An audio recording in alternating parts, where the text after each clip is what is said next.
የልዑል ሳይመን ሰርግና እንግዳ አፈጻጸሙ እስካሁን ያልተፈታ እንቆቅልሽ ቢሆንም ሰዎች ነገሩን መርሳት ጀምረዋል። በሰርጉ ቀን የተፈጠረው እንግዳ ክስተት የሰዎችን ቀልብ ሁሉ ስቦ ነበር። ጊዜ ሲያልፍ ግን ሁሉም ነገር እየተረሳ መጣ። ነገር ግን ሙሉ ታሪኩ እስካሁን እንዳልተነገረ እርግጠኛ ነኝ። ምክንያቱም እውነቱን የሚያውቁት ጥቂት ሰዎች ብቻ ስለሆኑ። እኔና ውዱ ጓደኛዬ ሼርሎክ ከነዚህ ጥቂት ሰዎች አንዱ ነን።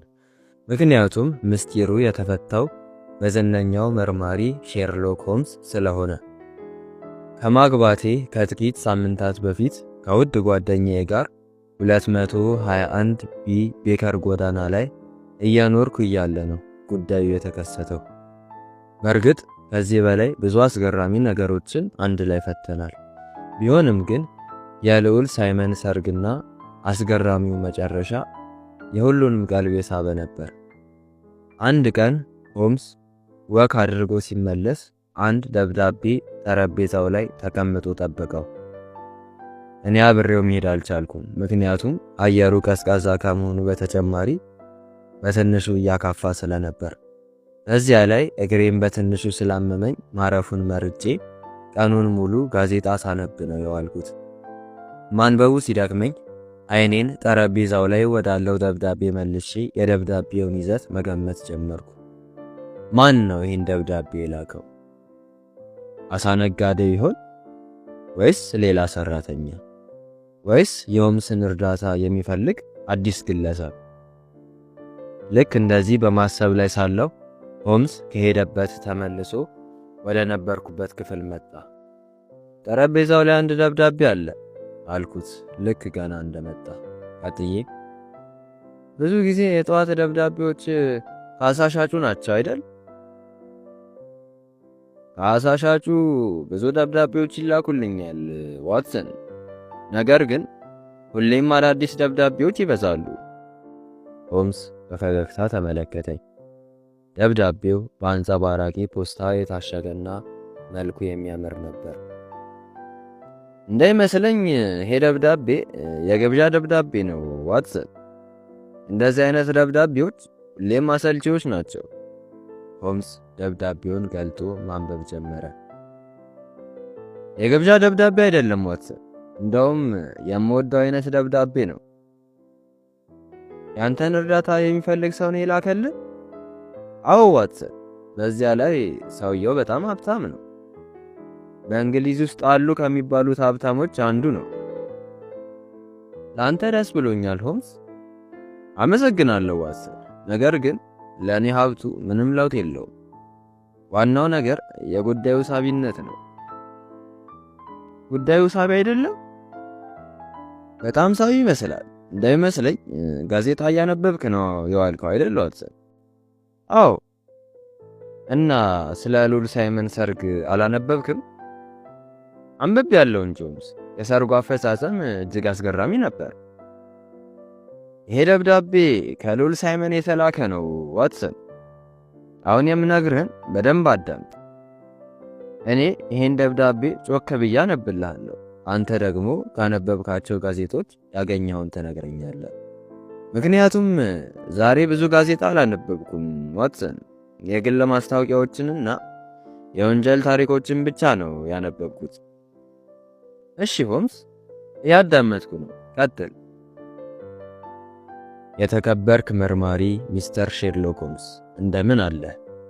ስለ አንተ የነገረኝ ልዑል ባኳተር ነው። እርሱን እንደረዳኸውና በጣም ጎበዝ መርማሪ እንዲሁም ምስጢር ጠባቂ እንደሆንክ ነግሮኛል። በሰርጌ ላይ በተከሰተብኝ ነገር እንድትረዳኝ ስጠይቅህ በትህትና ነው። የስኮትላንዱ መርማሪ ሌስትሪድ ጉዳዩ ላይ እየሰራ ነው ሚስተር ሆምስ፣ ነገር ግን እስካሁን ችግሩን ሊፈታው አልቻለም።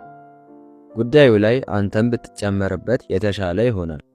መርማሪ ሌስትሪድም በዚህ ደስተኛ ነው። 10 ሰዓት ላይ ላይህ እመጣለሁ ሚስተር ሆምስ። ሌሎች እቅዶች ካሉብህ እባክህ ለሌላ ጊዜ አስተላልፋቸው፣ ምክንያቱም ይሄ በጣም አሳሳቢ ስለሆነ። ከቅንነት ጋር ሮበርት ሳይመን። ሆምስ ቀጠለ። ይሄ ደብዳቤ ጫፉ ላይ ላባ ባለው ብዕር የተጻፈ ነው ዋትሰን፣ እና ተመልከት እዚህ ጋር ልዑል ሳይመን ደብዳቤውን ሲጽፍ ሳያስበው ትንሿ ጣቱ ቀለም ውስጥ ተነክራ ነበር። ይሄ ቀለም የዛ ምልክት ነው አለና ደብዳቤውን አጣጥፎ ጠረጴዛው ላይ አስቀምጠው። እመጣለሁ ያለው 10 ሰዓት ነው። አሁን ደግሞ 9 ሰዓት ሆኗል ሆምስ። ስለዚህ 1 ሰዓት አለን ማለት ነው ዋትሰን። አሁን ከሚስተር ሳይመን ማንነት ጀምረን ስለ ጉዳዩ በደንብ ለመረዳት እንሞክር። ሆምስ ከተቀመጠበት ተነስቶ አንድ ቀይ መጽሐፍ አነሳ። ከዚያም ገልጦ እያነበበው ይኸውና፣ ልዑል ሮበርት ሳይመን የባልሞር መስፍን ሁለተኛ ልጅ፣ የተወለደው 1846 ላይ ነው። ስለዚህ አሁን 41 ዓመቱ ነው ማለት ነው። የመንግስት ሰራተኛ የነበረ ሲሆን እጅግ ብዙ ሀብት ከአባቱ አግኝቷል። አባቱም የመንግስት ባለስልጣን ነበረ። እናም ቤተሰባቸው ረጅም ታሪክ ያለው ነው። ሆምስ ቀጠለ። ነገር ግን ይሄ ብዙ አይነግረንም ዋትሰን፣ ብዙ እንድትነግረኝ ይፈልጋለሁ። እሺ ሆምስ፣ ጋዜጣ ሳነብ ያወቅኩትን ሁሉ እነግርሃለሁ። ግን እየሰራህበት የነበረውስ ጉዳይ እርሱን እንዴት ልታደርገው ነው? የእንጨት ቤቱን ጉዳይ ማለት ነው ዋትሰን? እርሱን እኮ ከፈተውት ቆየው። በጣም ቀላል ጉዳይ ነበር። ነገር ግን ይሄ እንደዛ ቀላል አይመስለኝም። እንደዛ ከሆነ ጥሩ ነው ሆምስ፣ ትኩረታችንን ሁሉ በዚህ ጉዳይ ላይ እናደርጋለን ማለት ነው። ቀጥዬም ጋዜጣ ሳነብ ያገኘኋቸውን ነገሮች መናገር ጀመርኩ። ስለዚህ ጉዳይ መጀመሪያ ያገኘሁት ከዚህ ጋዜጣ ነው ሆምስ፣ ላንብብልህ። በከተማችን በቅርቡ ከባድ የሰርግ ድግስ ይካሄዳል። ተጋቢዎቹም ዝነኛውና ባለሀብቱ ልዑል ሮበርት ሳይመን፣ የመስፍን ባልሞር ሁለተኛ ልጅ እና ሚሲስ ሃቲ ዶራን የምትባል አሜሪካዊት ናቸው። ሚሲስ ሃቲ ዶራን አሎይሴስ የሚባል የአሜሪካ ባለሀብት ልጅ ስትሆን የአባቷ ብቸኛ ወራሽም እርሷ ናት። ይሄ ጋዜጣ ከጥቂት ሳምንታት በፊት የወጣ ነው ሆምስ። ይሄ ብቻ ነው ዋትሰን? ይሄ መጀመሪያው ነው። ሌላ ጋዜጣ ላይ ሌላ ጽሑፍ አለ። ሰርጉ በጣም ጸጥተኛ ሊሆን እንደሚችልና በሃኖቨር ጎዳና በሚገኘው በቅዱስ ጊዮርጊስ ቤተክርስቲያን እንደሚፈጸም ይናገራል። ሌላስ? በሰርጉ ላይ የተጋበዙት በጣም ጥቂት ሰዎች ብቻ ነበሩ፣ የቅርብ ዘመዶችና ጓደኞች። ከቤተ ክርስቲያኑ አጠገብም የሚያርፉበትን ያማረ ቤት ተከራይተው ነበር። ያዳመጥኩ ነው ዋትሰን፣ ቀጥል። ከሁለት ቀን በኋላ በወጣው ጋዜጣ ላይ ሰርጉ እንደተፈጸመና ጫጉላቸውንም በልዑል ባኳተር መኖሪያ ቤት እንደሚያሳልፉ ይናገራል። እነዚህ ችግሩ ከመከሰቱ በፊት የወጡት ጋዜጦች ናቸው። ምንድነው የተፈጠረው ችግር ዋትሰን? የሙሽሪት መጥፋት ነው ሆምስ። ምን? ሙሽሪት ጠፍታለች? መቼ ነው የጠፋችው ዋትሰን? ጋብቻቸው ከተፈጸመ በኋላ ግብዣው ላይ ነው የጠፋችው። በጣም ይገርማል። ይሄ ትንሽ ያልተለመደ ነው ዋትሰን። ሙሽሮች ብዙ ጊዜ የሚጠፉት ከሰርጉ ቀደም ብለው ወይንም ደግሞ ሰርጉ ካለፈ ከጥቂት ሳምንታትና ወራት በኋላ ነው። ሆምስ ቀጠለ። ጋዜጣ ላይ ወጣ ሌላ ጽሑፍ አለ ዋትሰን? አለ ሆምስ፣ ነገር ግን ምንም የተጨበጠ ነገር የለውም። ጋዜጠኞቹ ራሱ ምን እንደተፈጠረ የሚያውቁ አይመስለኝም። ቢሆንም እስቲ ልስማው ዋትሰን፣ ምን አሉ? ትላንትና የወጣው ጋዜጣ በትንሹ ስለ ጉዳዩ ለማስረዳት ይሞክራል። በቅንጡ ሰርግ የተከሰተው እንግዳ ክስተት። ልዑል ሳይመንና ቤተሰቦቹ በሙሽሪት መጥፋት የተሰማቸው ሐዘንና ጭንቀት ከፍተኛ ሲሆን ሰዎች ሁሉ ስለተፈጠረው እንግዳ ክስተት እያወሩ ነው። የልዑሉ ቤተሰቦች ጉዳዩን በምስጢር ሊይዙት ቢፈልጉም አልቻሉም። ሰርጉ ብዙ ግርግር ያልበዛበት ነበር። በሰርጉ ላይ የታደሙትም በጣም ጥቂት ሰዎች ብቻ ነበሩ። የሙሽሪት አባት ሚስተር አሎይሴስ ዶራን፣ የልዑሉ ቤተሰቦችና ጓደኞቻቸው እንዲሁም የሙሽራዎቹ እህትና ወንድም ብቻ ነበሩ።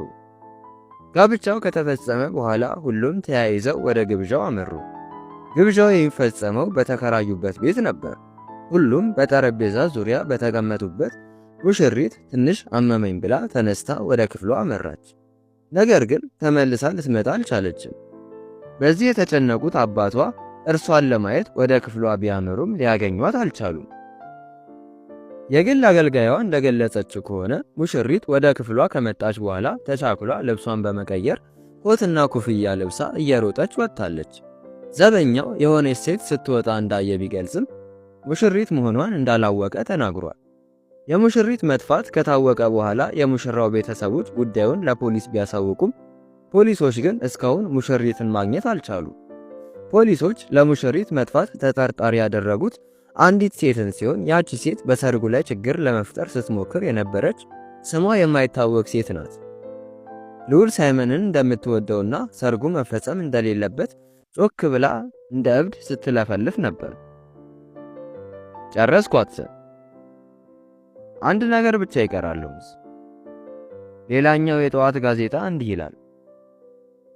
በሰርጉ ላይ ችግር ለመፍጠር የሞከረችው ሴት ስሟ ሚሲስ ፍሎራ ሚለር ሲሆን ፖሊሶች እንደያዟት ይናገራል። እርሷ ግን በተደጋጋሚ ምንም የምታውቀው ነገር እንደሌለ ተናግራለች። ሚሲስ ፍሎራ በአሌግሮ የታወቀች ዳንሰኛ ስትሆን ልዑል ሳይመንን ለረጅም ዓመታት ታውቀው ነበር። ከጋዜጦች ያገኘሁትን ነግሬው ከጨረስኩ በኋላ ሆምስ በዝምታ ተውጦ ማሰላሰል ጀመረ። ይሄ ጉዳይ በጣም ሳቢ ይመስላል ዋትሰን፣ ነገር ግን ጉዳዩን በደንብ ለመረዳትና ሙሽሪትን ለማግኘት ተጨማሪ ማስረጃዎች ያስፈልጉናል። ሆምስ ቀጠለ። አሁን ስንት ሰዓት ሆነ ዋትሰን?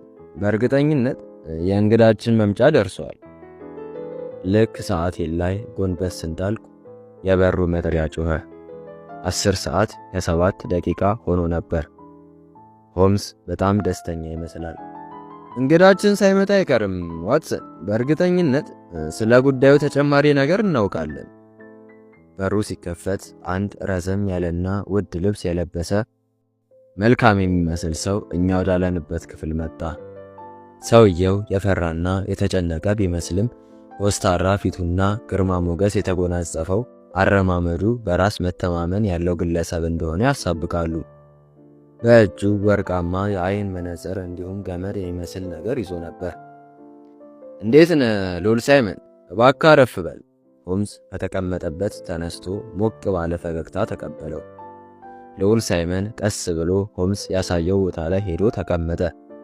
ልዑል ሳይመን የኔን መኖር የወደደው አይመስልም። አተያዩ ያን ያሳብቅ ነበር። ይሄ ጓደኛዬ ዶክተር ዋትሰን ይባላል እና ስጋት አይግባ፣ ሁሌም አንድ ላይ ነው የምንሰራው። በጣም ጥሩ ሰው ነው። ሆምስ ሰውየውን ለማረጋጋት ሞከረ።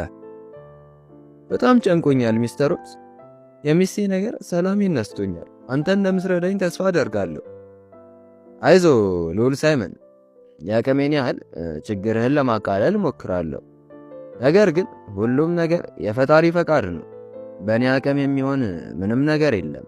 እስካሁን እጅግ አስገራሚ የወንጀል ጉዳዮችን ከጓዴ ዋትሰን ጋር ብንፈታም ሁሉም የሆነው በፈጣሪ እርዳታ ነው። ያንተም ጉዳይ እንደሚፈታ ምናለሁ። ልዑል ሳይመን በሆምስ አነጋገር በትንሹ ተስፋ ያገኘ ይመስላል። እንደኔ አይነት ብዙ ሰዎች አንተ ጋር ይመጣሉ ማለት ነው ሚስተር ሆምስ? አዎ ወዳጄ፣ ነገር ግን ሁሉም እንዳንተ ሀብታሞች አይደሉም። እርዳታ ለሚፈልግ ሁሉ የአቅሜን ያህል እርዳታ አደርጋለሁ። ባይገርም ለአንድ ንጉሥ ራሱ እርዳታ አድርጌ ያውቃለሁ። እውነት? ለየት ሀገር ንጉሥ? እርሱ ለአሁኑ በምስጢር ቢቆይ ጥሩ ነው። ለማንኛውም አሁን ስለ ጉዳዩ ማውራት ብንጀምር የተሻለ ነው። ልዑል ባኳተር እንደነገረኝ አንተ እውነትም ምስጢር ጠባቂና ጥሩ መርማሪ ነህ። እርሱን በኋላ እናያለን ልዑል ሳይመን። ምስጢር መጠበቅ ግን ግዴታዬ ነው። ልክ ነህ። በጣም ይቅርታ አድርግልኝ። ልዑል ሳይመን ትንሽ ዝም ብሎ ከቆየ በኋላ መናገር ጀመረ። ስለ ጉዳዩ ቀድሞ አውቃል ብዬ አስባለሁ ሚስተር ሆምስ፣ ምክንያቱ በጋዜጦች ላይ በስፋት ስለተጻፈ። ከዛ የተለየ የምነግርህ ብዙም ነገር የለኝም። አዎ ከጋዜጦች ጥሩ ማስረጃ አግኝቻለሁ። ነገር ግን ጋዜጦች ሁሌም እውነቱን ላይናገሩ ይችላሉ። የሰሙትን ብቻ ነው እያዳነቁ የሚያወሩት። ለማንኛውም ካወቅኳቸው ነገሮች ተነስቼ ጥቂት ጥያቄዎች እጠይቃለሁ። በዚህ መንገድ ብንቀጥል የተሻለ ነው። እሺ ጠይቀኝ፣ የማውቀውን ሁሉ እነግርሃለሁ። ጥሩ አለና ሆምስ ትንሽ ዝም ብሎ ቆየ። መቼ ነው ከአቲ ዶራን ጋር መጀመሪያ የተገናኛችሁት? ከ1 ዓመት በፊት ነበር። አሜሪካን ስጎበኝ ሳን ፍራንሲስኮ ውስጥ መጀመሪያ ያገኘዋት። ከዚያ ወዲያው ግንኙነት ጀመራችሁ? አዎ፣ ነገር ግን እንደ ፍቅረኛሞች አይደለም፣ ያው እንደ ጓደኛ ነበር። አባቷ በጣም ሀብታም ነው አይደል? ሰዎች እንደሚሉት ከሆነ በከተማው እንደ እርሱ ያለ ሀብታም ሰው የለም። ሀብቱን እንዴት ነው ያገኘው? ምንድን ነው የሚሰራው? የማዕድን ስራ ነው የሚሰራው። እንዳጣራሁት ከሆነ ከጥቂት ዓመታት በፊት ምንም ሀብት ያልነበረው ድሃ ሰው ነበር። ከዚያ የወርቅ ማዕድን አገኘ፣ እጅግ ሀብታምም ሆነ። የሚስት ጸባይ እንዴት ነው? ልዑል ሳይመን መነጽሩን አስተካክሎ እየለበሰ በትንሹ ዝም ብሎ ቆየ። ከዚያም ወደ እሳቱ ትኩር ብሎ እያየ አየ ሚስተር ሆምስ፣ ሚስቴን የማውቃት በጣም ለጥቂት ጊዜ ነው። በዚያ ላይ አባቷ ይሄን ሁሉ ሀብት ያገኘው 20 ዓመት ካለፋት በኋላ ነበር። ስለዚህ ስለ እርሷ ጸባይ መናገር ያስቸግረኛል። ግን የማስበውን ልናገር። ሚሲስ ሃቲ ዶራን ከአባቷ ጋር ጫካ ለጫካና ተራራ ለተራራ ትኖር ስለነበር በጣም ጠንካራ እንደሆነች መገመት ቀላል ነው። ነፃና ራሷን መቆጣጠር የምትችል፣ የባህል ተጽዕኖ ብዙ ያላረፈባት፣ ትምህርት ቤት ገብታ ባትማርም ከተፈጥሮ ጥሩ ዕውቀት ያገኘች እንደሆነች መናገር እችላለሁ። አብረን በነበርንበት ጊዜ ግን ጥሩ ልጅ እንደሆነች ነበር የማስበው። አሁንም ያን ሐሳቤን አልተውም። ፎቶ አለ እንዴ? ልዑል ሳይመን ያሳየን ፎቶ በእጅ የተሳለ ስዕል ነበር። ሆምስ ስዕሉን ለረጅም ጊዜ ትኩር ብሎ ካየው በኋላ ለልዑል ሳይመን አቀበለው።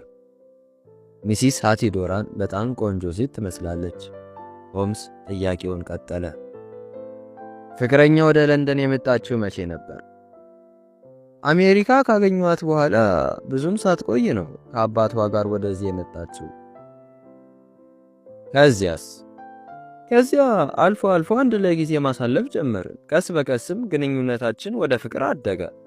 ከአሜሪካ ብዙ ገንዘብ ነበር ይዘው የመጡት ይመስለኛል ሚስተር ሆምስ። እንደውም ለቤተሰባችን በርከት ያለ የገንዘብ ስጦታ አበርክተውልናል። ከመጋባታችሁ በፊት የነበራት ስሜት እንዴት ነው? ደስተኛ ነበረች? አዎ ሚስተር ሆምስ፣ ምንም ለየት ያለ ነገር አላስተዋልኩባትም። እንደውም ለወደፊት ህይወታችን አንድ ላይ እቅድ ስናወጣ ነበር። የጋብቻው ቀንስ ስሜቷ እንዴት ነበር? ደስተኛ ነበረች? አዎ ሚስተር ሆምስ፣ በጣም እየሳቀችና ከሁላችንም ጋር በደስታ ስታወራ ነበር። በደንብ አስተውል ወዳጄ። በሰርጉ ቀን ምንም ለየት ያለ ነገር አላየህባትም? ሰርጉ የተጠናቀቀው በደስታ ነበር? ልዑል ሳይመን ትንሽ ዝም ብሎ ቆየ። በእርግጥ የሰርጉ ስነ ስርዓት ሊጀመር አካባቢ ትንሽ እንደመደናገጥ አይነት ስሜት ስታሳይ ነበር። ነገር ግን እንደዚህ አይነት ነገር የተለመደ ነው ሚስተር ሆምስ። ማንም ሴት በሰርጓ ቀን የሙሽራ ልብሷን ለብሳ በሰዎች መካከል ስታልፍ ሊከሰት የሚችል ነገር ነው። ከመጥፋቷ ጋር ምንም የሚያገናኘው ነገር የለም። ሆምስ ነገሩ የሳበው ይመስላል። እርሱን እርግጠኛ መሆን አይቻልም ልዑል ሳይመን። አሁን ይበልጥ ለማስታወስ ሞክር። ሌላስ ምን አስተውላል? እጅ ለእጅ ተያይዘን ወደ መድረክ በመውጣት ላይ ሳለን አበቦቿ ወድቀው እንደነበር ትዝ ይለኛል። ከዚያ የሆነ ልጅ አንስቶ አቀበላት። ያው ሰርጉ የፈጠረባት ድንጋጤ እንደሚሆን ግልጽ ነው። እኔን በማግባቷ በጣም ደስተኛ እንደሆነች እርግጠኛ ነኝ። ከሰርጉ በኋላስ ስሜቷ እንዴት ነበር? ማለት ወደ ተከራያችሁት ቤት ስታመሩ ምንም ለየት ያለ ነገር አላየህባትም? ያው በሰረገላችን ስንመለስ ብዙ ስሜቷን አላጤንኩትም። ምክንያቱም ከጓደኞቼ ጋር እየተጨዋወትን እየተሳሳቅን ነበር። እርሷ ግን ከወትሮ በተለየ ሁኔታ ዝም ብላ ነበር። በሰርጉ ላይ የታደሙት ጥቂት ሰዎች ብቻ ናቸው አይደል ልዑል ሳይመን? ልዑል ሳይመን በጣም የተሰላቸ ይመስላል። አንተ ጋር መምጣቴ ስህተት ነው መሰለኝ ሚስተር ሆምስ። ምንም ትርጉም በሌላቸው ነገሮች ላይ ነው ጊዜህን እያባከንክ ያለው። ሚስቴን የምታገኝልኝ እንደዚህ ነው? ተረጋጋ ልዑል ሳይመን። እኔ ሁሌ የምጠይቀው የሚጠቅመኝን ነገር ብቻ ነው። ሆምስ ቀጠለ። በሰርጉ ላይ የታደሙት በጣም ጥቂት ሰዎች ብቻ ከሆኑ ያ ሰውዬ ከየት መጣ? ያንተ ዘመድ ነው ወይስ ከእርሷ ዘመዶች ውስጥ ነው? የቱ ሰውዬ? አበባው ሲወድቅ አንስቶ የሰጣት። እኔ አላውቅም ሚስተር ሆምስ።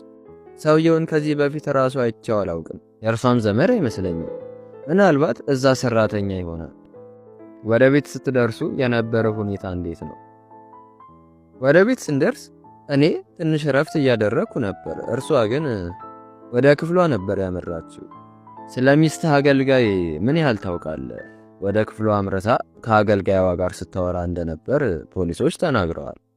አንተስ ስለዚህ ምን ታስባለህ? ልክ ነው ሚስተር ሆምስ። ነገር ግን ይሄ የተለመደ ነገር ነው። ሁሌም እንደ ቅርብ ጓደኛ የምታወራው አገልጋዩን ብቻ ነው። ከአሜሪካ አንድ ላይ ነው የመጡት ወይስ እዚሁ ነው ያገኘቻት? ከአሜሪካ ነው አንድ ላይ የመጡት። ከዚያ በኋላስ ምን ተፈጠረ? ከዚያ በኋላ የተፈጠረውን ንገረኝ። ትንሽ ካረፍን በኋላ በመመገቢያው ቦታ ተሰብስበን መመገብ ጀመርን። ሰዎች ሁሉ ደስተኛ ነበሩ። ባለቤቴም ወደ መጸዳጃ ክፍል እሄዳለሁ ብላ ተነሳች። ነገር ግን ተመልሳ ልትመጣ አልቻለች። በዚያው የውሃ ሽታ ሆና ቀረች። አገልጋይዋ እንደገለጸችው ከሆነ ወደ ክፍሏ ተመልሳ በፍጥነት ልብሷን በመቀየር እየሮጠች እንደወጣች ነው። የሆነ ሰው ያታለላት ይመስልሃል? ፖሊሶች ሚሲስ ፍሎራ የምትባል አንዲት ሴትን እንዳሰሩ ሰምተናል። ከእርሷ ጋር ያለህ ግንኙነት ምንድን ነው?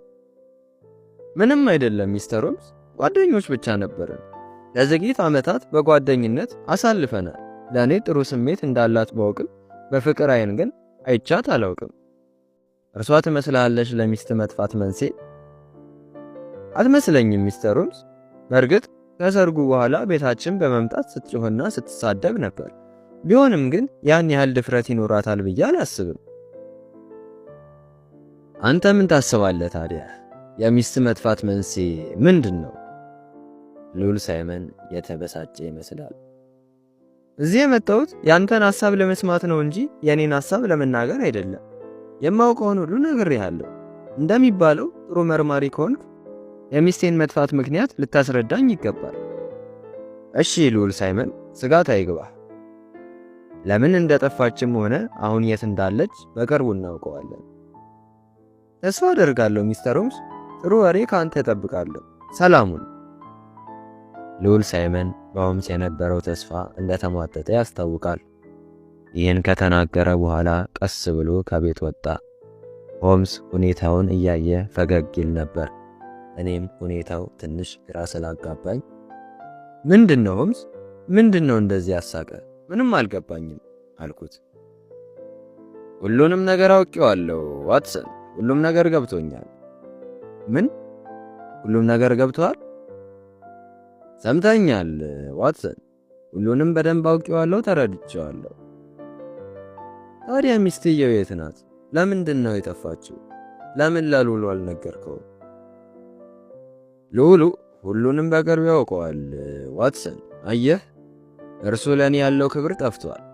ሁሉንም ብነግረው ላያምነኝ ይችላል። ስለዚህ ሁሉም በጊዜ ይሆናል። ለእኔ ንገረኛ ሆምስ፣ ለምንድን ነው ሚሲስ አቲዶራን የጠፋችው? በቅርቡ ታውቀዋለህ ዋትሰን። አሁን ትንሽ ዘና ማለትና ማሰብ ነው የሚፈልገው። ብዙ አታስቸግረኝ። ግን እንዴት እንደዚህ በፍጥነት ሁሉንም ማወቅ ቻልክ ሆምስ? እርሱ ያለውን ሁሉ እኮ አንድ ላይ ነው የሰማነው። ነገር ግን እኔ ምንም የገባኝ ነገር የለም። እኔ እናንተ እኮ አንድ አይደለንም ዋትሰን። በዚያ ላይ የበፊት ልምዴ በእጅጉ ረድቶኛል። እንደዚህ አይነት ሁለት ኬዞች እንደፈታ አስታውሳለሁ። አንዱ ከጥቂት ዓመታት በፊት አበርዲን ውስጥ ሲሆን፣ አንዱ ደግሞ ጀርመን ሙኒክ ውስጥ ነበር። እንዲህ እያወራን እያለ ሌስትሬድ ወደኛ መጣ። ሆምስ በሌስትሬድ መምጣት በትንሹ የተገረመ ይመስላል። እንደምን ዋልክ መርማሪ ሌስትሬድ? እባክህ አረፍ በል አለው በፈገግታ ተሞልቶ። መርማሪው የለበሰው ኮትና ሱሪ ከቀይ ከረባቱ ጋር ተዳምረው ባህረኛ አስመስለውታል። መርማሪ ሌስትሬድ በእጁ አነስ ያለ ሻንጣ ይዞ ነበር። ምንድነው እርሱ? ምን ሆነሃል? ጠየቀ ሆምስ። መርማሪ ሌስትሬድ ምንም ደስተኛ አይመስልም። እንደውም በጣም እንደተጨነቀ ያስታውቃል። መርማሪው በረዥሙ ከተነፈሰ በኋላ መናገር ጀመረ። ያው የምታውቀው ጉዳይ ነው ሚስተር ሆምስ። የሉል ሳይመን ጉዳይ ነው ያስጨነቀኝ። እስካሁን ልረዳው አልቻልኩም። የምርህን ነው መርማሪ? እኔ እኮ በቀላሉ ነው የተረዳሁት። አንተ እንዴት ከበደ? ሌስትሬድ የተበሳጨ ይመስላል። አንተ ሁሌም በጣም ጉረኛ ነህ ሚስተር ሆምስ። ሁሌም ሁሉንም የማውቀው እኔ ብቻ ነኝ ትላለህ። ጉዳዩን ከተረዳኸው ለምን ሙሽሪትን ይዛ አታመጣትም ታዲያ? ለምን እዚህ ተረጋግተህ ተቀመጥክ? ሆምስ ግን ምንም የመሰለው አይመስልም። በፈገግታ ተሞልቶ ልብስ ምን ሆኖ ነው የበሰበሰው መርማሪ ሲል ጠየቀ። በትንሹ የመርማሪውን ትከሻ ለመዳበስ እየሞከረ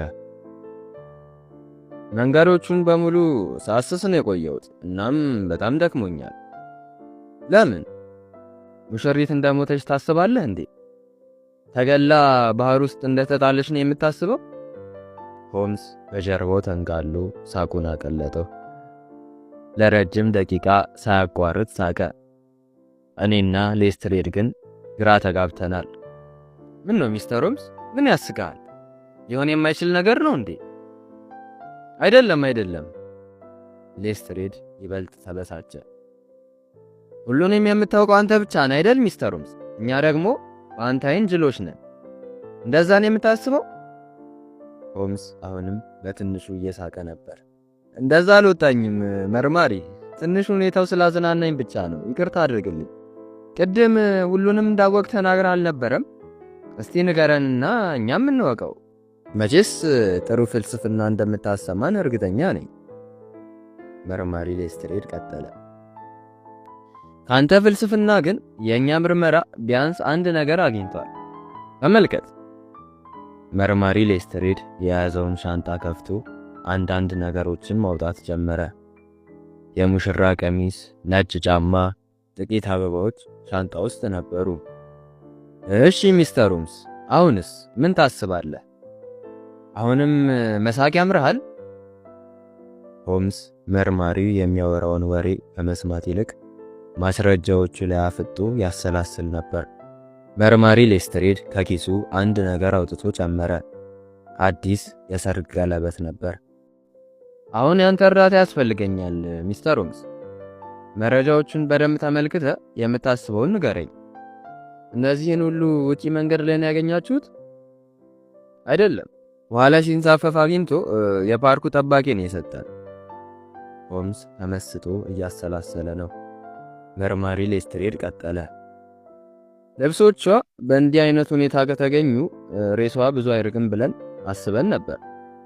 ነገር ግን ተሳስተናል። ምንም ያገኘነው ነገር የለም። ለሁሉም ተጠርጣሪ ያደረግናት ፍሎራ ሚለርን ሲሆን እስካሁን ግን ምንም ያገኘነው ማስረጃ የለም።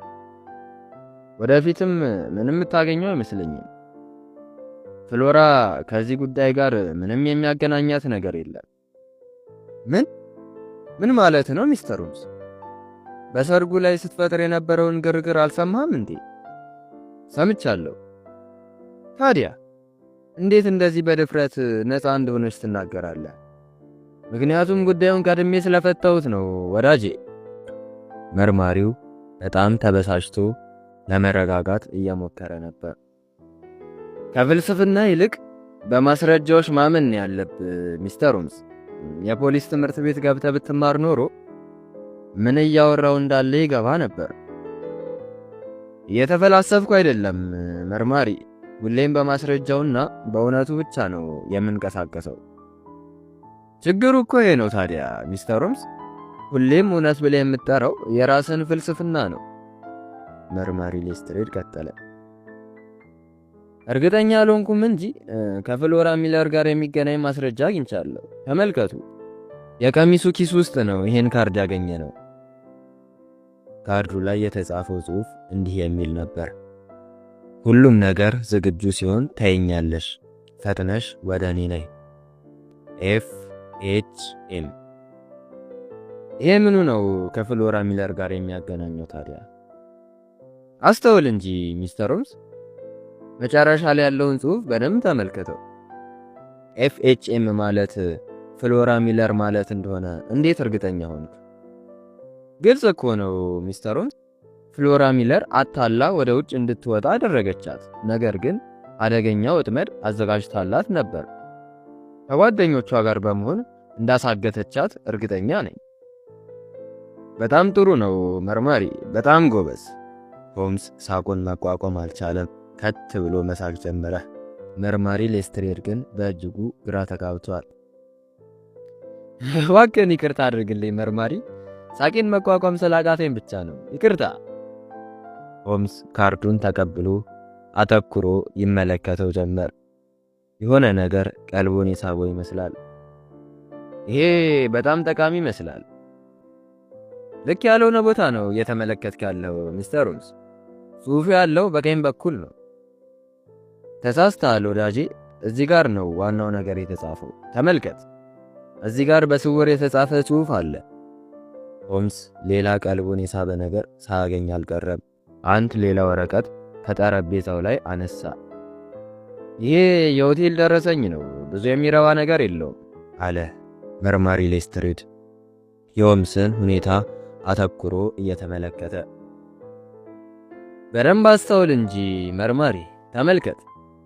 ጥቅምት 4 መኝታ 8 ሽልንግ፣ ቁርስ 2 ሽልንግ ከ6 ሳንቲም፣ ኮክቴል 1 ሽልንግ፣ ምሳ 2 ሽልንግ ከ6 ሳንቲም እናም የብርጭቆ ወይን 8 ሳንቲም። እና ይሄ ምኑ ነው ለየት ያለብህ? ለኛ ምን ይጠቅመናል? ምንም የማይጠቅም ሊመስልህ ይችላል። ነገር ግን በጣም ጠቃሚ ማስረጃ ነው ያገኘው። በጣም ጎበዝ መርማሪ። ሌስትሬድ ግን ምንም ደስተኛ አይመስልም። ከዚህ በላይ ካንተ ጋር ጊዜ ማባከን ያለብኝ አይመስለኝም ሚስተር ሆምስ። ዝም ብለህ የማይረባ ወሬ ነው የምታወራው። ይቅርታ፣ አሁን ግን መሄድ አለብኝ አለና ከተቀመጠበት ተነስቶ ዕቃዎቹን መሰብሰብ ጀመረ። ለመውጣት ዝግጅቱን ካጠናቀቀ በኋላ ወደ ሆምስ እየተመለከተ እኔም ማምነው ተግቶ በመስራት ነው እንጂ እሳት ዳር ተቀምጦ የራስን መላምት በመተንተን አይደለም። ከቻልክ ሚስተር ሆምስ አንተም እንደዚህ ማሰብ መጀመር አለብህ። ሰላሙን። አንድ ነገር ብቻ መርማሪ፣ ምናልባት ካመንከኝ አንድ ነገር ልንገር፣ ስራህን ሁሉ ያቀልልሃል። የልዑል ሳይመን ሚስት የምትባል ሴት የለችም፣ አልነበረችም፣ ወደፊትም አትኖርም። ሌስትሬድ በአዘኔታ አንገቱን እየነቀነቀ ወደ ሆምስ ጥቂት ካፈጠጠ በኋላ ወጥቶ ሄደ። ልክ ሌስትሬድ እንደወጣ ሆምስ ከተቀመጠበት ተነስቶ ትንሽ ከተንጠራራ በኋላ ኮቱን መልበስ ጀመረ። ምንድነው ሆምስ? ወዴት ልትሄድ ነው? መርማሪ ያለውን አልሰማህም እንዴ ዋትሰን? እዚህ እሳት እየሞቁ ወሬ ከማውራት ይልቅ ወደ ውጭ ወጥቶ ተግቶ መመርመር ይሻላል አለና እየሳቀ ተመለከተኝ። የቀለድኩ አይደለም ሆምስ፣ አሁን እኮ ሊመሽ ነው። በዚህ ሰዓት ምን አይነት ምርመራ ነው የምታካሄደው? ብዙ አልቆይም ዋትሰን፣ የሆነች ቦታ ደርሼ ነው የምመጣው። አንተ እዚህ ቆየኝ። ሆምስ የወጣው ወደ 12 ከሩብ አካባቢ ነበር። ብቻዬን መሆኔ ባያስደስተኝም እግሬን በትንሹ ስላመመኝ ግን እቤት ውስጥ መሆኑን መረጥኩኝ። ሆምስ ከሄደ ከጥቂት ደቂቃዎች በኋላ ሁለት ሰዎች ወደ ቤታችን መጡ። አንዱ በእጁ ተለቅ ያለ ሳጥን መሳይ ነገር የያዘ ሲሆን አንዱ ደግሞ ልጅ እግር ነበር። በቅርብ ካለው ሆቴል ነው የመጣ ነው፣ ሚስተር ሆምስን የላከን አለ ሰውየው በፈገግታ ተሞልቶ። ከዛም ጠረጴዛው ላይ ቆንጆ ቆንጆ ምግቦችን መደርደር ጀመሩ። እኔ ግን ግራ ስለገባኝ ምንም ልላቸው አልቻልኩም። ሰዎቹ ጠረጴዛውን ባማረ ምግብና መጠጥ ከሞሉት በኋላ ወጥተው ሄዱ።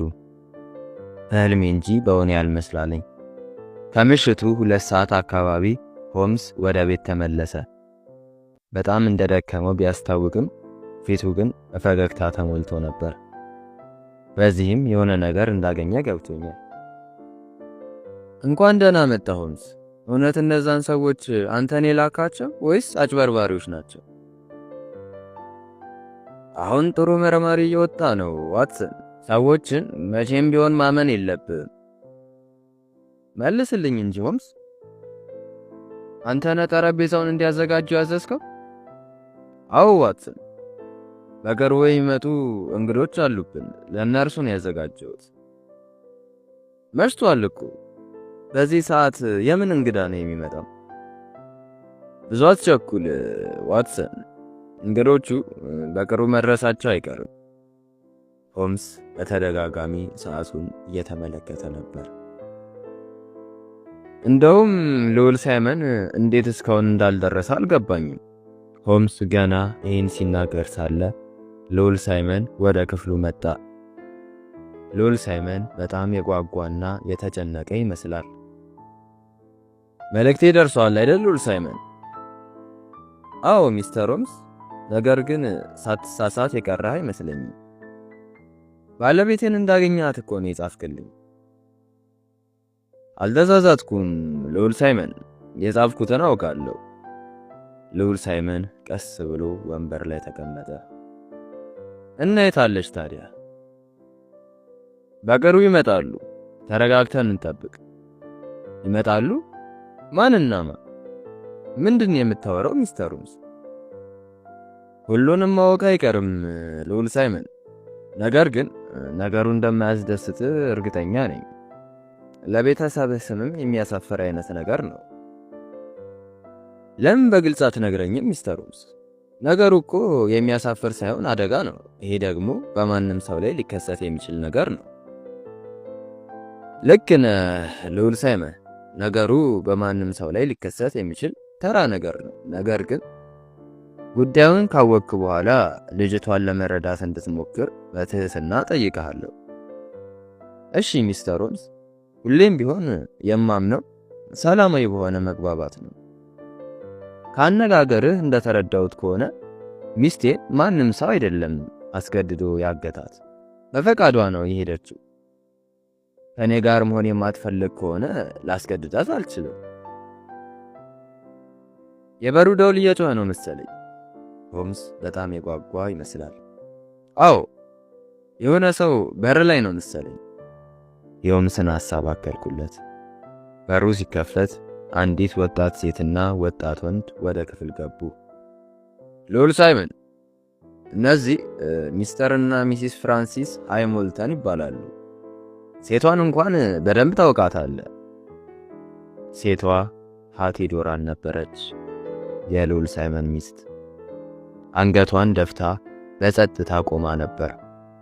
ልዑል ሳይመንም ከተቀመጠበት ተነስቶ አተኩሮ ይመለከታት ጀመር። መደናገጥና ከፍተኛ ብስጭት ፊቱ ላይ ይነበብ ነበር። ሴቷ ፈጠን ብላ ወደፊቱ ከተጠጋች በኋላ እጁን ለመያዝ ሞከረች። ልዑል ሳይመን ግን ምንም ፈቃደኛ አልነበረም። ፊቷን ራሱ ለመመልከት ፈቃደኛ አልሆነም። እንደተናደድክ አውቃለሁ ሮበርት፣ ነገር ግን ልዑል ሳይመን አቋረጣት። ይቅርታ እንዳቲ፣ ምንም ይቅርታ እንዳቲ፣ ምንም ይቅርታ መስማት አልፈልግም። ልዑል ሳይመን በጣም ተበሳጭቶ ነበር። በጣም እንዳስቀየምኩ አውቃለሁ፣ ግን እባክህ ተረዳኝ። ምንም አማራጭ ስላልነበረኝ ነው። እባክህ ይቅርታ አድርግልኝ። ከመሄዴ በፊት ላንተ ላሳውቅ ይገባ ነበር። ሚሲስ ፍራንሲስ ቀጠለች። ይሄ አብሮ አደጌ ፍራንክ ይባላል። ተጠፋፍተን ከቆየን በኋላ የዛን ቀን ነው ሰርጌ ላይ ያገኘሁት። ከዛም ምን እንደማደርግ ግራ ገባኝ። ውስጤ ሁሉ ተረበሸ። ጉዳዩን እንድንሰማ ካልፈለጋችሁ እኔና ዋትሰን ውጭ መቆየት እንችላለን አለ ሆምስ በፈገግታ ተሞልቶ። ይሄ ጉዳይ ከዚህ በላይ ምስጢር ሆኖ መቀጠል ያለበት አይመስለኝም ሚስተር ሆምስ። እንደውም በመላው አውሮፓና በአሜሪካ የሚኖሩ ሰዎች ሳይቀሩ ጉዳዩን ማወቅ አለባቸው። ይህን የተናገረው እንግዳው ወጣት ነበር። እንደዛ ከሆነ ታሪኩን አዳምጡና ፍርዱን ትሰጣላችሁ። ነገር ግን እንድትረዱኝ ስል በትህትና ጠይቃለሁ። ፍራንክና እኔ የተዋወቅነው 1884 ላይ ሲሆን ተራሮቹ ጋር ነበር የተገናኘ ነው። የዛኔ አባቴ ምንም ሀብት አልነበረውም። ወርቅ ለማግኘት ተግቶ የሚሰራበት ጊዜ ነበር። እኔና ፍራንክም ፍቅራችን ልዩ ነበር። ኋላም ለመጋባት ተስማማል። ነገር ግን ብዙም ሳይቆይ አባቴ እጅግ ብዙ ገንዘብ አገኘ። ፍራንክ ደግሞ በጣም ድሃ ነበር። በዚህ ምክንያት አባቴ ሐሳቡን በመቀየር የእኔና ፍራንክን ግንኙነት መቃወም ጀመረ። የሁለታችን ጋብቻ የማይታሰብ መሆኑን በመግለጽ ወደ ሌላ ከተማ ይዞኝ ጠፋ። ፍራንክ ግን ለእኔ የነበረው ስሜት እውነተኛ ስለነበር በቀላሉ ሊተወኝ አልቻለም። የሄድንበት ድረስ ተከትሎን መጣ። ነገር ግን አባቴ በጣም ተበሳጨ። ወደ ተራራው ሄዶ እርሱም እድሉን እንዲሞክርና ወርቅ ማግኘት የማይችል ከሆነ እኔንም ማግባት እንደማይችል አሳወቀው። እኔም በጣም ወደው ስለነበር ዝም ብዬ ልተወው ፈቃደኛ አልነበርኩም። ስለዚህ በስውር ተጋባን። ከዚያም ፍራንክ እድሉን ለመሞከር ወደ ተራራዎቹ ተመለሰ። እኔም በጉጉት ተጠብቀው ነበር። ብዙም ሳይቆይ ፍራንክ እንደሞተ የሚያትት አንድ ጋዜጣ ደረሰን። የዛኔ የተሰማኝን ሐዘን በቃላት መግለጽ ይከብደኛል። ሐዘኔ ጥልቅ ነበር። ለረጅም ሳምንታት ታምሜ ነበር የሰነበትኩት። አባቴም እጅግ በመጨነቁ ወደ ብዙ ዶክተሮች ወሰደኝ። ነገር ግን ለእኔ የሚሆን ምንም አይነት ሕክምና አልተገኘም። 1 ዓመት አለፈ። ስለ ፍራንክ የሰማሁትም ሆነ ከእርሱ የደረሰኝ ምንም ደብዳቤ አልነበረም። ስለዚህ የእውነት ሞቷል ብዬ አመንኩ። ከዛ በኋላ ነበር የኔና የልዑል ሳይመን ግንኙነት የተጀመረው። አባቴም በሁለታችን ግንኙነት በጣም ደስተኛ ነበር። ለልዑል ሳይመን ግን ያን ያህል ፍቅር ባይኖረኝም ጥሩ ሚስት ለመሆን ግን ዝግጁ ነበርኩ። የሰርጉ ቀን ግን ያልታሰበ ነገር ተከሰተ። ፍራንክን ቤተ ክርስቲያን ውስጥ አየሁት። ራሴን ስቼ አለመውደቄ ራሱ ተአምር ነው። በጣም ተደናግጬ ስለነበር ምን እንደማደርግ ግራ ገባኝ። ከዚያም አጠገቡ ስደርስ አበባዎቼን ጣልኳቸው። እርሱም ከአበባዎቼ ጋር አንድ ካርድ ሰጠኝ። ካርዱ ላይ ጽሑፍ እንዳለ ገብቶኛል። መንፈስ መስሎኝ ነበር። ነገር ግን በዚህ የእውነት እርሱ እንደሆነ አረጋግጥ። የእውነት እርሱ ነበር። አምላኬ! በዛች ቅጽበት የተሰማኝን ነገር በቃላት መግለጽ በጣም ከባድ ነው። ስሜቴ ሁሉ ተደበላልቆ ነበር። ከዚያ በኋላ ሰርጉ እንዴት እንዳለቀ እንኳን አላውቅም። በጣም ተደናግጬ ስለነበር ምንም ማሰብ አልቻልኩም። ሰርጉን ለማቋረጥ ራሱ አስቤ ነበር። ነገር ግን ለዛ የሚሆን ድፍረት አጣው። ሰርጉ በሰላም ተጠናቀቀ። ፍራንክ ግን ስሜቴን ተረድቶኝ ነበር። በምልክትም ሰርጉን በሰላም እንዳጠናቀቅና ዝም እንድልም የመከረኝ እርሱ ነው። የሰጠኝ ካርድ ላይ የተጻፈው ጽሑፍ ምልክት ሲያሳየኝ እርሱን ተደብቄ እንዳገኘው የሚገልጽ ነበር። እኔም በዛኑ ቅጽበት እርሱን መከተል እንዳለብኝ ወሰንኩ። ልክ ወደ ቤት እንደደረስን ለአገልጋዬ ሁሉንም ነገር ነገርኳት። ምክንያቱም እርሷ ከካሊፎርኒያ ጀምሮ የምታውቀኝ እንደ ጓደኛዬና እህቴ ነበረች። ፍራንክንም በደንብ ታውቀው ነበር። ለሁለታችንም ደስተኛ ሕይወት ትመኝልን ነበር። ልክ ገና ወደ ቤት እንደገባው ጥቂት ነገር በቦርሳ እንድታዘጋጅልኝና ለማንም ምንም እንዳትናገር አዘዝኳት። ከዚያም ወደ ውስጥ ገባው። ሁሉም ለቁርስ ሲሰበሰቡ ለእኔ ምቹ ጊዜ እንደሚሆንልኝ ስለገባኝ ከምግቡ ጠረጴዛ ተነስቼ ድጋሚ ወደ ክፍሌ አመራ። ከዚያ ልብሴን በፍጥነት በመለወጥ ያዘጋጀችልኝን ቦርሳ ይዤ ወጣሁ። እውነቴን የምልህ ልዑል ሳይመን፣ ሁሉንም ነገር ልነግርህ አስቤ ነበር። ነገር ግን ከምታስቡት በላይ አስቸጋሪ ሆነብኝ። በዚያ ላይ ብዙ ግርግር ሊያስነሳ የሚችልም ነገር ነው። ስለዚህ የነበረኝ አማራጭ ቀስ ብዬ ማምለጥ ነበር። እባክህን ተረዳኝ ልዑል ሳይመን፣ አንተን እንደዚህ ለማዋረድ አልነበረም ሐሳቤ። ሚሲስ ሃቲ ዶራን አውርታ ስትጨርስ ክፍሉ ሁሉ በጸጥታ ተዋጠ።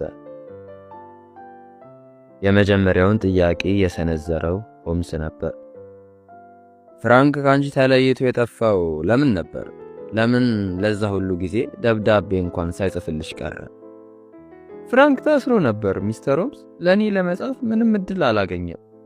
ፍራንክ ቀበል አድርጎ ወርቅ የማግኘት ተስፋዬ ሲሟጠጥ ገንዘብ ለማግኘት ሌላ አማራጭ አልነበረኝም ሚስተር ሆምስ። ሰዎችን መዝረፍ ጀመርኩ። ነገር ግን በዚህም ሊሳካልኝ አልቻለም። ብዙም ሳልቆይ ተያዝኩ። ከተፈታው በኋላ ነበር ስለ ሰርጉ ያወቅኩት። ልዑል ሳይመን ዝነኛ በመሆኑ የሰርጉ ዜና በጋዜጦች ሁሉ ታትሞ ነበር። የሚስቱን ስም ሳይ ግን ማመን አልቻልኩም።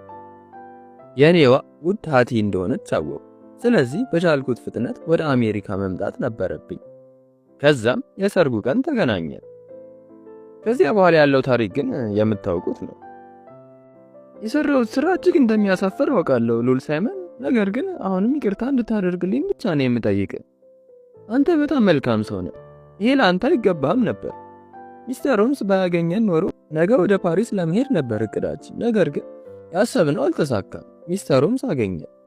ወደዚህም እንድንመጣና አንተን እንድናናግረህ አሳመነ። ይኸው ነው ታሪኩ። ከዚህ ሌላ የተለየ ነገር የለም። ልዑል ሳይመን በትንሹ የተቀዛቀዘ ቢመስልም አሁንም ግን ምንም ደስተኛ አልነበረም። ታሪኩን ሁሉ ሲያዳምጥ የነበረውም ግንባሩን ቋጥሮ ነበር። እንደዚህ አይነት ነገር ባይከሰት ጥሩ ነበር አለ አንገቱን አቀርቅሮ። እና ይቅርታ አላደረክልኝም ማለት ነው? አለች ሃቲ በሚያሳዝን ቅላጼ። ሁሉንም ለመረዳት ሞክራለሁ። እናም ሁሉም ነገር ቀስ በቀስ ያልፋል፣ ሕይወትም ትቀጥላለች አለ ልዑል ሳይመን። ከዚያም እጇን ጨበጣት። ሆምስና እኔ በጣም ደስ ብሎን ነበር። ለእናንተ የሚሆን ጥሩ ራት አዘጋጅተናል። እባካችሁ አረፍ እንበልና አንድ ላይ እንብላ። ይህ እንኳን የማይሆን ነገር ነው ሚስተር ሆምስ። አሁን ድረስ ውስጤ እንደተረበሸ ነው። እንደውም ከዚህ በፍጥነት መውጣት ነው ያለብኝ። ልዑል ሳይመን ሁላችንንም ጎንበስ ብሎ የህብረት ሰላምታ ከሰጠን በኋላ ወጥቶ ሄደ። እናንተ ሁለታችሁ ግን ከኛ ጋር ትቆያላችሁ አይደል? ይቅርታ አድርግልን ሚስተር ሆምስ፣ ነገር ግን እኛም ብንሄድ ሳይሻል አይቀርም። ስላደረክልን ሁሉ ግን ምስጋናችን ከልብ ነው። ሆምስ ጥቂት እንዲቆዩ ሊያግባባቸው ቢሞክርም ባልና ሚስቱ ግን ፈቃደኛ ሊሆኑ አልቻሉም። ከታላቅ አክብሮት ጋር ተሰናብተው ወጡ።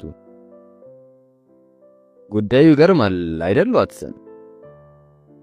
ለጨዋታ ማስጀመሪያ የሚሆነውን ጥያቄ ሆምስ አነሳ። እንደዚህ ያልቃል ብዬ አላሰብኩም ነበር። አፈጻጸሙ በጣም ይገርማል። አየህ ዋትሰን፣ አንዳንዴ በጣም ውስብስብ የሚመስሉ ጉዳዮች እንዲህ በቀላሉ ሊፈቱ ይችላሉ። ጉዳዩን ከላይ ስታየው በጣም ውስብስብና ለመፍታት አስቸጋሪ ይመስላል። ነገር ግን ቀለል ያለና የተለመደ አይነት ነገር ነው። ሌስትሬድ ይሄን ነው መረዳት የከበደው ዋትሰን። ስለዚህ ምንም አልተሳሳትክም ነበር ማለት ነው ሆምስ። መጀመሪያ እንዳሰብከው ነው ሁሉም ነገር የተጠናቀቀው። አዎ ዋትሰን፣ ከመጀመሪያው ሁሉም ነገር ገብቶኝ ነበር። ሙሽሪት ለማግባት ፈቃደኛ ነበረች። ነገር ግን በሰርጉ ቀን ሐሳቧን ቀየረች። ለምን ብለህ ከጠየቅ የሆነ ነገር እንደተፈጠረ መገመት ትችላለህ። ልዑል ሳይመን እንደነገረ እስከ ሰርጉ ቀን ድረስ በጣም ደስተኛ ነበረች። ስለዚህ ችግሩ የተፈጠረው የሰርጉ ቀን ነበር ማለት ነው። ሚሲስ ሃቲ ከማንም ጋር ለማውራት ጊዜ እንዳልነበራት ከተረዳው በኋላ የሆነን ሰው ሰርጉ ላይ እንዳየች ጠረጠሩ። አየህ፣ ልዑል ሳይመን እንደነገረን በድንገት ነው ስሜቷ ሁሉ የተለዋወጠው። ያየችውም ከአሜሪካ የመጣ ሰው እንደሆነ መገመት ቀላል ነው፣ ምክንያቱም እርሷ ራሱ አሜሪካዊት ስለሆነች። ከዚያ ነገሩን ረጋ ብዬ ለማሰላሰል ሞክር። ይሄ ሰው ማን ሊሆን እንደሚችል ብዙ ተመራመሩ። ነገር ግን ከዛ ሰውዬ የተሻለ ሰው ሊመጣልኝ አልቻለም። አበቦቿን ከወደቁበት አንስቶ ያቀበላት ሰው አየዋት። ነገሮችን ተረጋግቶ መመርመር ብቻ ወደ እውነት ሊያደርሰን ይችላል። አሁን ሁሉም ነገር ገባኝ ሆምስ። ነገር ግን አንድ ነገር ብቻ ይቀራል። እንዴት እንደዚህ በቀላሉ ልታገኛቸው ቻልክ? ሆምስ በትንሹ ፈገግ እያለ ከተመለከተኝ በኋላ ልክ ነህ ዋትሰን፣ ያለ ሌስትሬድ ማስረጃ እነርሱን ማግኘት በጣም አስቸጋሪ ነበር የሚሆነው። አየህ፣ ሌስትሬድ በጣም ጠቃሚ ማስረጃ ነው ያገኘው። ነገር ግን ምን እንዳገኘ እንኳን አልገባውም። ኖቱና የሆቴሉ ቢል ነበር እነርሱን ለማግኘት የረዳኝ። አየህ ዋትሰን፣ የሆቴሉ ደረሰኝ በለንደን ካሉት ውድ ሆቴሎች አንዱ እንደሆነ መገመት ያስችለናል። ይህንንም ለመኝታና ለምግብ ያስከፈሉትን በመመልከት ብቻ ማወቅ ይቻላል። ከዚህ ተነስቼ ወደ ሆቴል በመሄድ ከአሜሪካ የመጡ ግለሰቦችን ከቀኑና ከሰዓቱ ጋር ማጣራት ጀመሩ። አየህ፣ ሚስተር ፍራንሲስ ሞልተን ከሚባል ሰው ውጪ ሌላ ሰው አላገኘውም። ወዳረፉበት ክፍል አመራው። እንደጠበቅኩትም አገኘዋቸው። በጓደኛዬ የምርመራ ጥበብ እጅግ ብገረምም ከዚህ በላይ ብዙ ጉዳዮችን አንድ ላይ ስለፈታን ብዙም አድናቆቴን አልገለጽኩለትም። ሁሉም ነገር በሰላም በመጠናቀቁ ፈጣሪ ይመስገን አልኩኝ ሆምስ አውርቶ ሲጨርስ። አዎ ዋትሰን፣ ሁሉም ነገር የሆነው በእርሱ እርዳታ ነው። ስለ ሁሉም ነገር ፈጣሪ ይመስገን። ራሱን ግን ሊቀምሱልህ ፈቃደኛ አልሆኑ አልኩና መሳቅ ጀመርኩ። ቀረባቸው ዋትሰን፣ እንዲያውም በጣም እርቦኛል። አሁን መብላት ብንጀምር ሳይሻል አይቀርም። ፈጣሪን እያመሰገንን የተዘጋጀውን ጣፋጭ እራት እየተጨዋወትን ተመገብን። የሁለታችንም ደስታ ልዩ ነበር። የሆምስ ደስታ ግን እጅግ ግሩም ነበር።